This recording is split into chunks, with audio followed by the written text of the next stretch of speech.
Hello. All right. Okay, since it's 11:02, let's get started. So we have a small crowd here, but it would be great. And in the future, what we'll be doing is announcing, randomized airdrops in the middle of a Twitter Spaces. So by all means, if you'd like to invite more people here, it would be a great time for any of our followers to learn more about the network.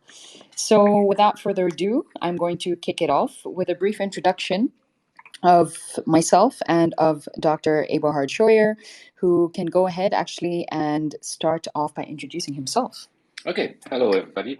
I'm Eberhard. I'm the founder of dHealth Network. Back then, when we founded it was called HIT Foundation, and yeah, I'm sitting here in lovely Switzerland right now, very sunny, and looking forward to this first Twitter space, talking about dHealth and our vision and projects. Perfect. Thanks a lot. So, a little bit about myself, very briefly. I'll be moderating the session today. Moving forward, we'll have a couple of other, ambassadors that will be moderating the sessions. I am Komal. I currently am working with dHealth in the sphere of ecosystem development, and very happy, of course, to moderate the discussion today to share a bit more about the future of dHealth with our community. So we're going to kick off with a couple of questions. And in the middle, of course, if anyone who's listening in wants to ask a question, feel free to do so. I believe you can raise your hand fairly easily, and then we can invite you to speak as well, and then have a moderated discussion. So first off, we're going to do a little deep dive into Dr. Scheuer's background to understand a bit more about the origins of why he started dHealth Network and what it was previously called. So let's start off with the first question. So tell us a little bit more about your background in medicine. Yes, so actually my background is in healthcare because I'm not a medical doctor. The doctor comes from my PhD in psychology, and of course I worked for many years in hospitals and mainly doing research with patients. And that's also where the rooting of dHealth started because when dealing with patients, doing research, asking them questions, I always wondered that everybody is after the data of patients for developing better cures, new treatments. So while doing research, I realized most of the people, most of the patients are not interested in their data themselves. Their main interest is in getting better treatment. But so storing data, making it available for research, that was not really in their mind. So with a background in research and psychology, I thought it must be possible to motivate people to collect the data in the first place and then make it shareable for research purposes. And that's basically when the idea came to life about tokenizing health information, giving it a value so that patients, users can also be part of the monetization at a later point of their health data. And I think motivating people to tend to their health data, that's still an open issue that we're working on. And so it really matches well, I think, the background in research and in psychology, where it's all about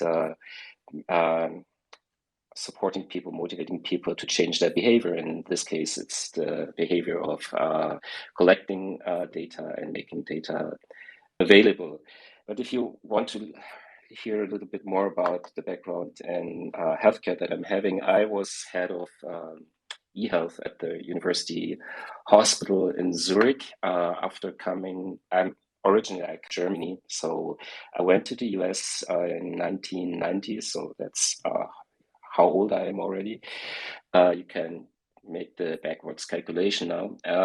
And then, after spending 4 years in the US at UMass Amherst doing my PhD, I had a postdoc at the University Hospital in Zurich, mainly doing research, and I worked in the organ transplant program for a long time. And all it was about the quality of life of the patients, making assessments of how good they can will cope with the procedure of organ transplantation. That's also why I'm kind of particularly glad that we have that collaboration with OrganX, which is basically comes out of Paris Transplant Group, where they are applying an algorithm to better matching the donors' organs with the recipients for kidneys in that case. So that's basically summarizing my background. I come from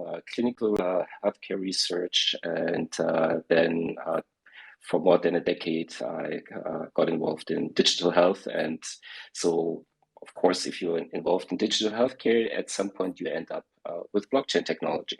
So that's all in a nutshell. Awesome. Thanks for sharing. Does anyone have any questions for Dr. Scheuer at this moment? All right, so just touching a little bit more, you discussed the whole notion that people are not typically providing their data for necessarily for research, but that the goal at the end is to provide better treatment. And there's this notion that people don't really care so much about their health unless they're actually unwell. That's when it starts to become very evident for them. How do you feel like the healthcare industry has kind of highlighted these issues? And what are kind of some of the major pain points you found whilst you were working in the industry? Well, it's good that you mentioned that it's still a problem. And I think healthcare is a very special industry and it's highly regulated, a lot of traditional stakeholders, and there's a lot of money in healthcare. So on the surface, we are always talking about the health of the people is in the foreground, but to be honest, very often it is about money. And I mean, each patient is like a source of income for everybody in the healthcare space because you have those insurances, the payers, very often the patient themselves paying for the treatment. So, I mean, we have to talk about money if we talk about healthcare. And so that also leads to like a industry that's highly fragmented. You have a lot of different stakeholders with different interests. And I mean, very often where the work appears, they don't get the most benefit in that payment cycles. So, for example, the documentation of doctors is a very important part to determine the payment, but very often the documentation gets not compensated properly. And but the real problem in healthcare, apart from those who deserved the benefits are not getting it, is you have a system with a lot of intermediaries. So, I mean, just if you think about blockchain and banking, there you try to get rid of the banks as an intermediaries. It's not quite the same in healthcare, but you do have a lot of intermediaries. And one of the biggest intermediaries are very often the health insurances, people who transport something from A to B. But really, for example, you can also, and maybe we come to that at a later point, you could organize healthcare as a DAO, especially around health insurances, because what they're basically doing is collecting money on the one side from their customers and distributing it to the healthcare providers on the other side. And you can really question yourself, why does it need that administrative overhead? So there's a lot of inefficient processes, inefficiencies, and the incentives for the different stakeholders are not really aligned. And that's one of the key problems, the particular interests of the different stakeholders in healthcare. If we look at what came apparent during the pandemic is that the level of digitization in healthcare is pretty low compared to other industries. I mean, there's this report that, for example, in Switzerland, which you would consider one of the most advanced healthcare systems in the world. It's also the second most expensive healthcare system after the US. But you would assume that digitization is not a problem. But the truth of the matter is, when the pandemic started, the hospitals and the doctors, they just faxed the reports for new cases in COVID to the Ministry of Health. And at some point, the number of faxes was so high that they couldn't count it anymore. So what they did is they took the batch of paper that came in a day and waited and just extrapolated the number of cases on COVID. So talking about digitization and healthcare, there's a long way to go and there's a lot to improve. I think the last 2 years have helped to accelerate the digitization in healthcare, especially also around the topic of telemedicine, remote consultations. You don't have to come to the doctor's office every single visit. You can do a lot of things online. So it's improving. But in general, if you look at the applications in the healthcare space, they're very often not consumer driven, and the usability is often very poor. I mean, very often I kind of pity my colleagues that are working with patients that they have to put up with very old-fashioned software, which has nobody would use if they wouldn't have to. So, and that also comes with the problem that you have those IT companies in healthcare that have invested heavily over many years in IT platforms. And of course, they don't want to get off. So they try to have a user login into their software. And that also comes with the problem of lack of interoperability between those different solutions. And that really leads us to the third problem, which is the lack of interoperability results in a lot of data silos. And that's really getting to the core of the problem in healthcare right now, that we have a lot of data. Even when I said in the beginning, patients are willing to or not motivated to share the data, but we already have a lot of silos. I mean, you have the silos of the hospitals, where, of course, a lot of treatments are being recorded because it's part of also the reimbursement process. So when someone goes to a hospital, a lot of data is being created, or if you're participating in a research and clinical research, a lot of data is being created as well.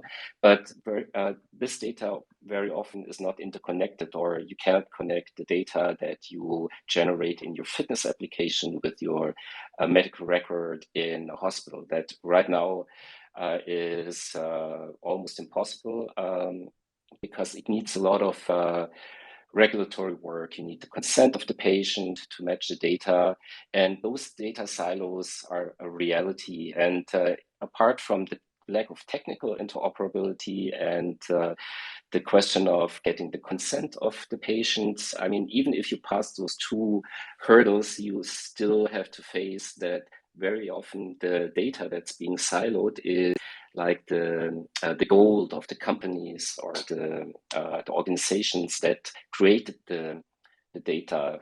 Yep.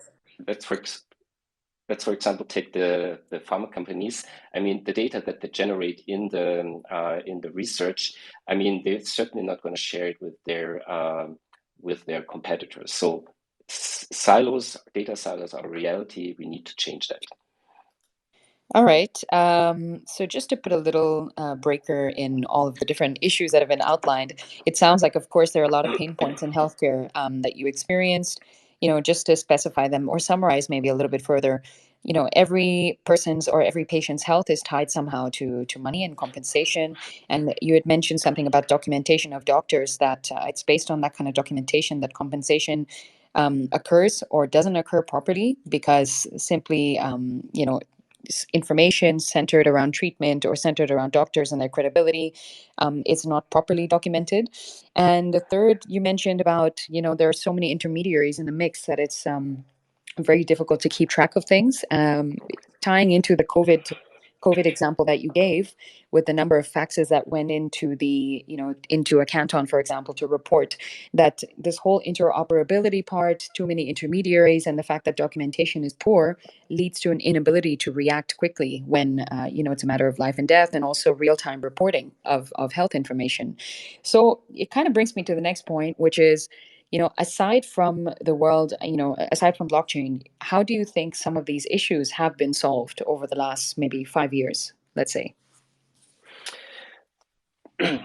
Well, the pressure for documentation is high because more and more it's a prerequisite to get paid. So, and when you have only 24 hours a day for your work, of course, you're looking for optimization on an individual level, but also as an institution, you're looking into optimizing everything. So, I mean, when I say healthcare still has a long road for digitization, I mean, it's happening, but the way it's happening is you want to optimize the existing system, and you're not on the fly. You're not changing your business critical processes. So everything we think from a blockchain point of view, where we think that decentralization might be a good thing, this is not really how the people at the front in the healthcare system think. They're trying to optimize the existing organization-centric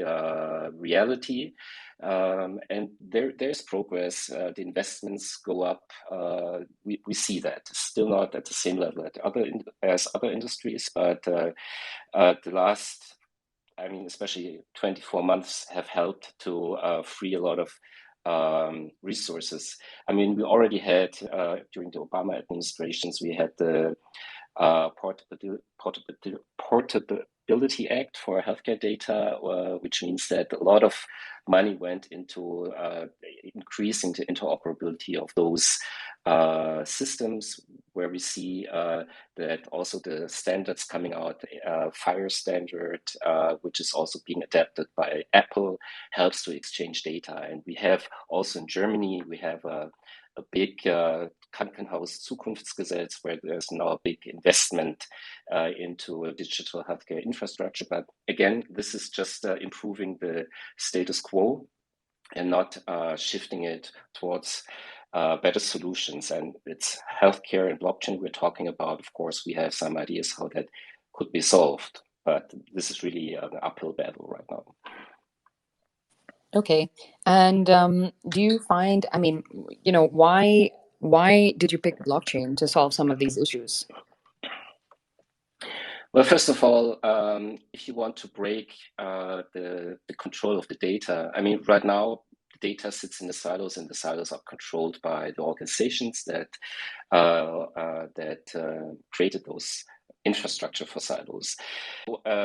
By definition, as a patient, you don't really control your data, and so this is a centralized approach. And the only way of breaking that up is if you give back the patients the control of their data, and instantaneously that would remove the blockers, the advancement of digital healthcare that we mentioned in the beginning. This is the lack of interoperability. If everything is under my control, of course, I can decide who to share the data with, and I can give the case-by-case consent to that. And this is really only can be implemented only in blockchain infrastructure. And here it's important to talk about like public blockchains, because this is infrastructure that doesn't have to be built up and can be used by anybody. And it has a couple of advantages that I think it's important to elaborate on. Yeah, by all means, I think I would find it interesting, but maybe also the audience would find it interesting. So, because it's publicly administered, there is a huge case of transparency there, which a lot of protocols play on. However, there's also, especially in recent times, a lot of worry around security and the fact that there isn't a full awareness of how all protocols work, and people put a lot of real cash into protocols to make sure that they scale, make sure they grow as well, especially by vesting in the token.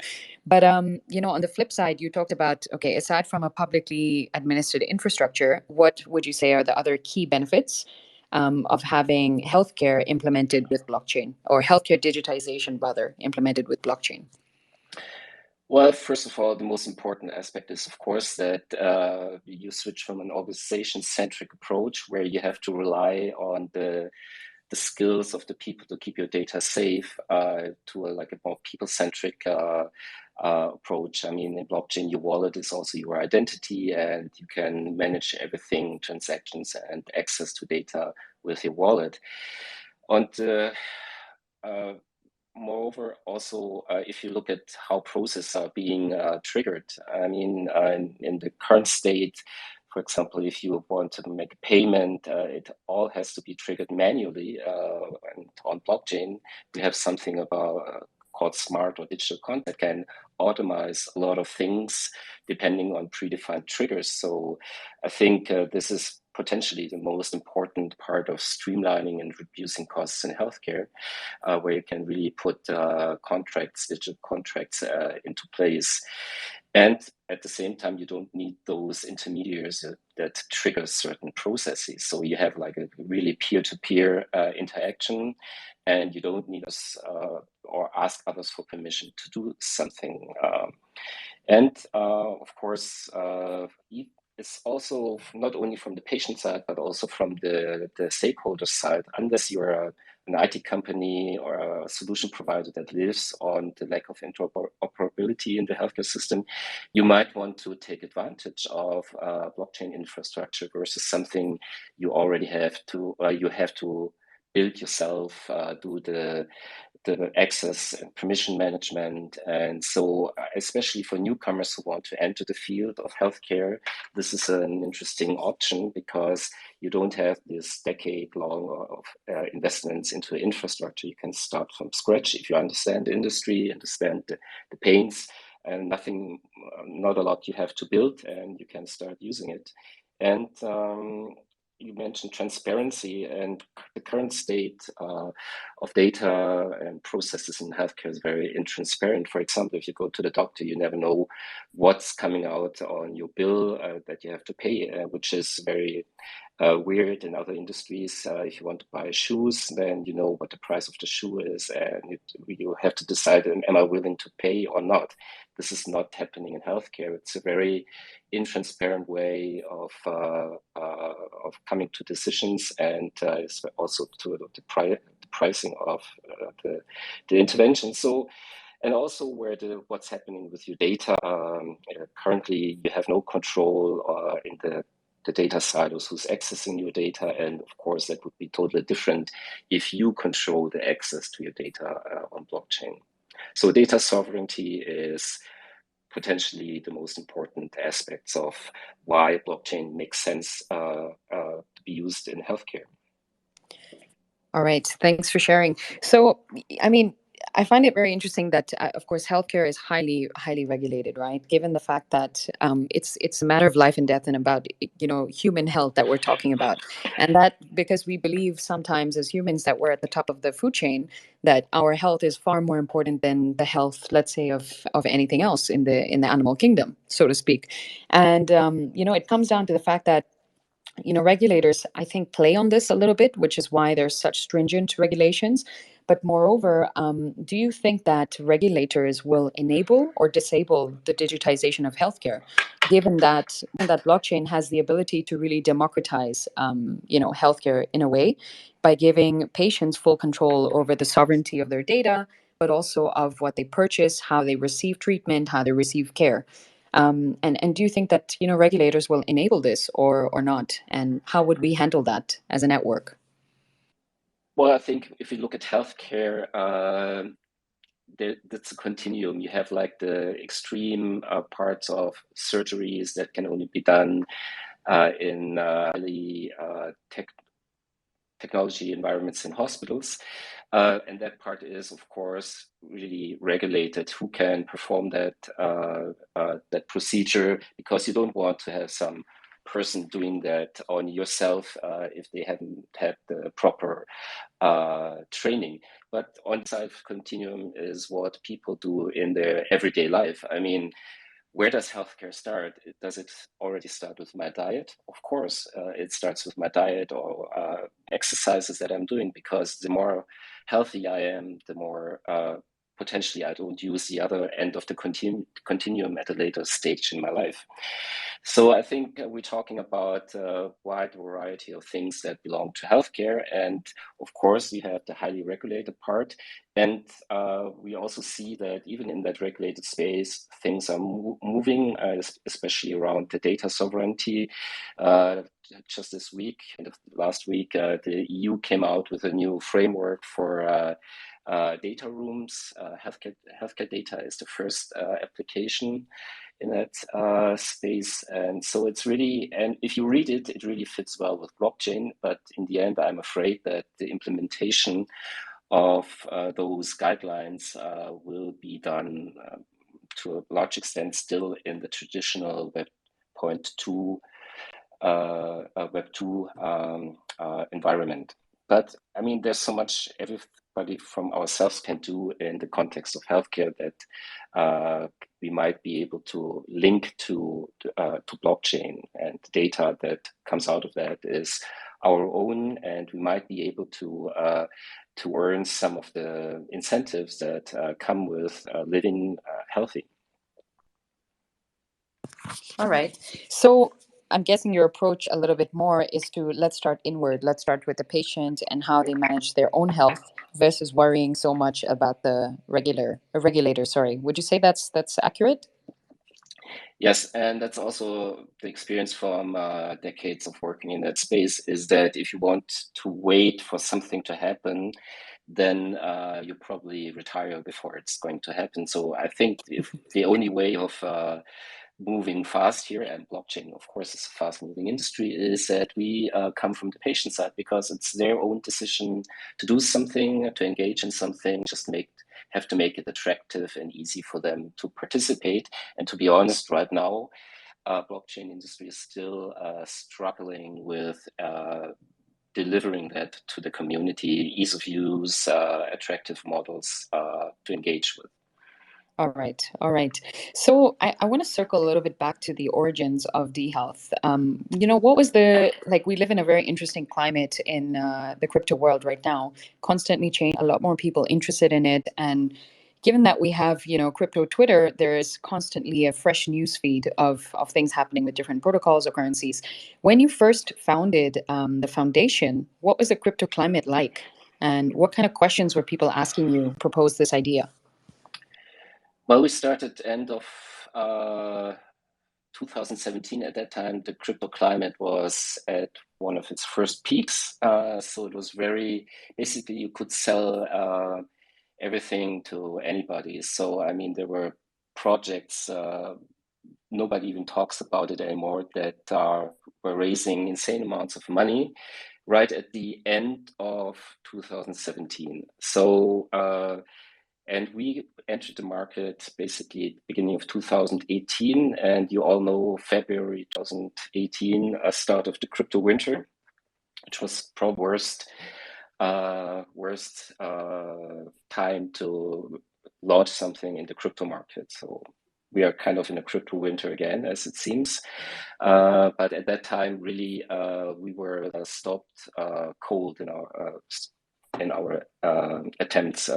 But since we were focusing on real models and not hype models, we were able to kind of, even through the pandemic, which was another crisis, develop a platform and also make strategic realignment of what the industry really needs in terms of blockchain and healthcare. Okay. And, were people, I mean, so you mentioned that when you first started, of course, people were enthusiastic, but that's also given the wave, or like, let's say the wave of positive sentiment centered around the end of 2017.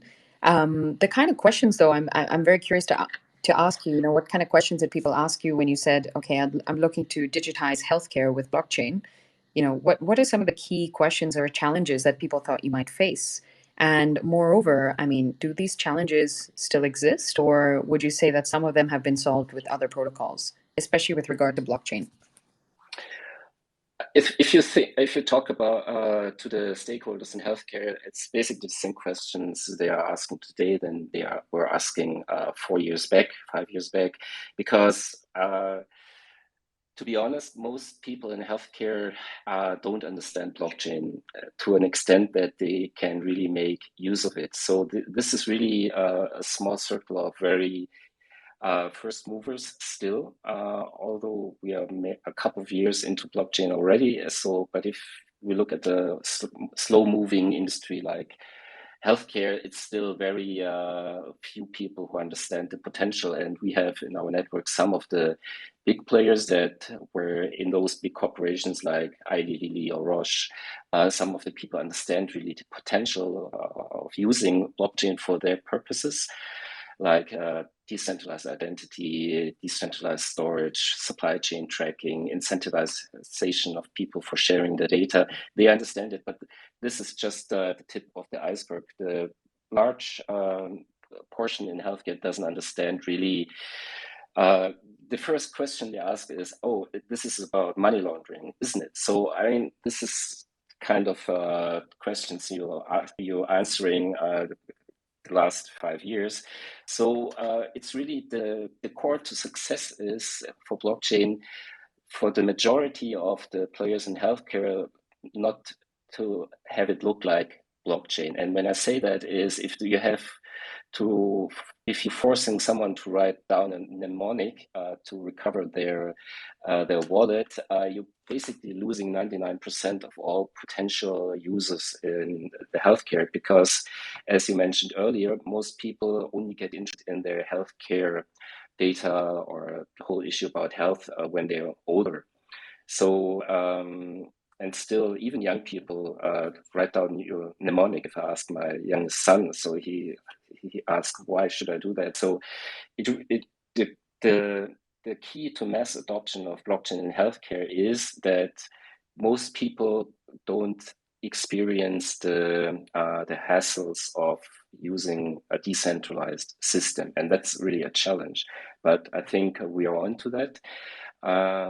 So I'm very positive about the future of healthcare and blockchain. Even the market is kind of depressed right now, but the cases are coming in. The inquiries that we're having for DAOs on healthcare and blockchain to optimize things, even building insurance models, reimbursement models.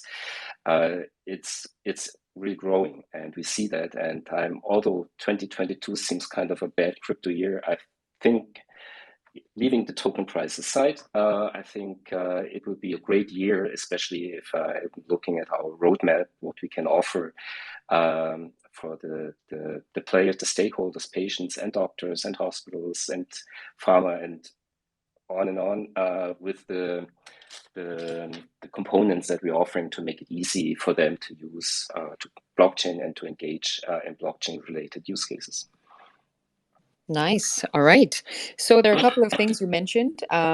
Just to summarize once again, of course, one of them is that digitization starts on the inside. Basically, it starts with the patient themselves, right? And that's where you can start to make an impact immediately. Then, of course, you spoke about the fact that today there is growing interest, given that there's a lot more education around blockchain, cryptocurrencies, a lot more exposure as well, which is both a good thing and a bad thing. Because if you have too much exposure and especially too many things that go wrong, you can also cannibalize an entire technology before it actually has the potential to take off. And the next thing that you mentioned also is about how there's a growing interest in DAOs and also basically decentralized autonomous organizations around payment models, insurance models, and so on and so forth. So coming back to dHealth, there are a little bit two sides. One is the patient side and one is more of the DAO side, let's say.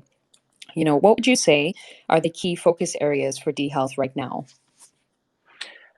Well, our focus area is providing the users or the ones who want to build something on blockchain with the components like the Lego blocks that make it easy for them to adapt the technology.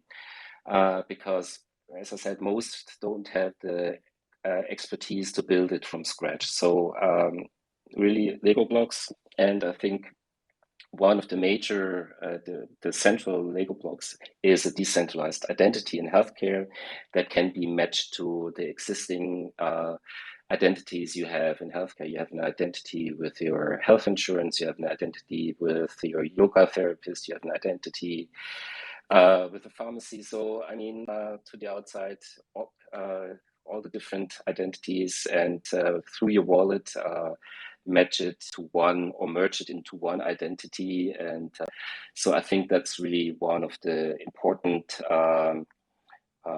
steps forward. We're providing that already to some extent, and we will build on that as well in the future.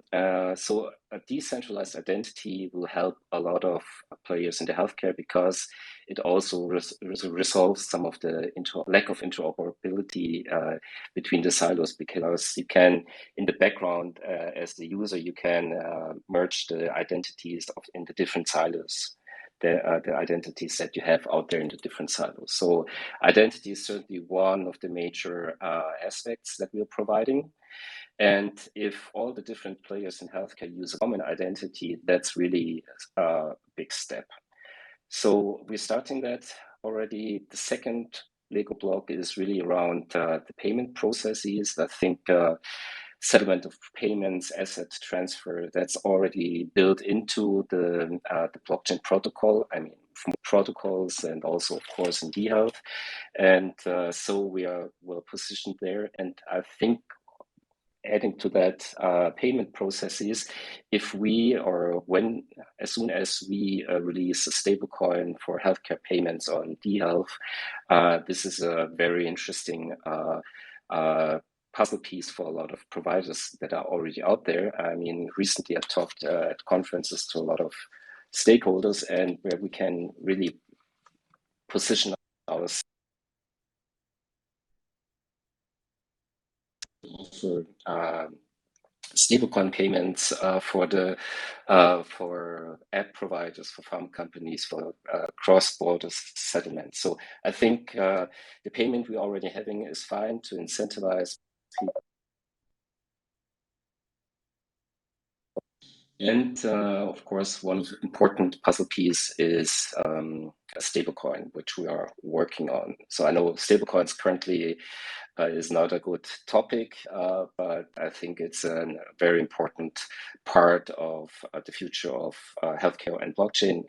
And the third, and also potentially the most easy to comprehend puzzle piece or component for the players is decentralized storage. Because if we talk about data sovereignty patient, and right now most patients don't even know where to store the data. I mean, one very good application is Apple Health, but Apple Health is only available for Apple, and we all know that most people around the world use Android. So basically, we decided at some point we also have to provide that storage component, and the idea is to have a cluster of storage nodes where you can basically store your data near chain or off chain, but pointer and link to the data and kind of manage the access to the data as an individual user. And that's actually what has been done in Estonia for some years now. Everybody says Estonia has their national health record on blockchain. This is not true, because that would completely violate GDPR regulations. So they have the same principle.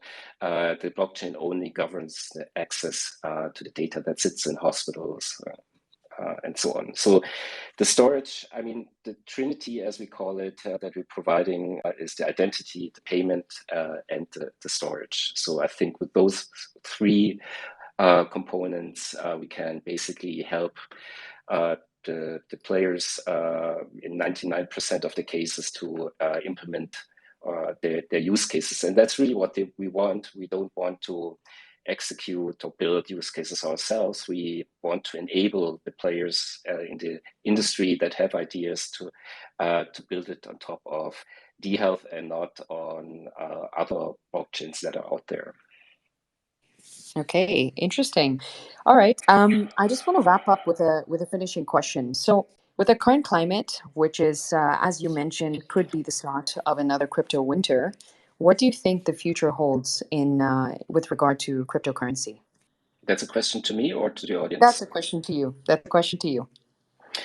Yeah, I think we have to differentiate between the token price, which is an indicator of the crypto winter. I mean, the market capitalization just halved in the last couple of weeks.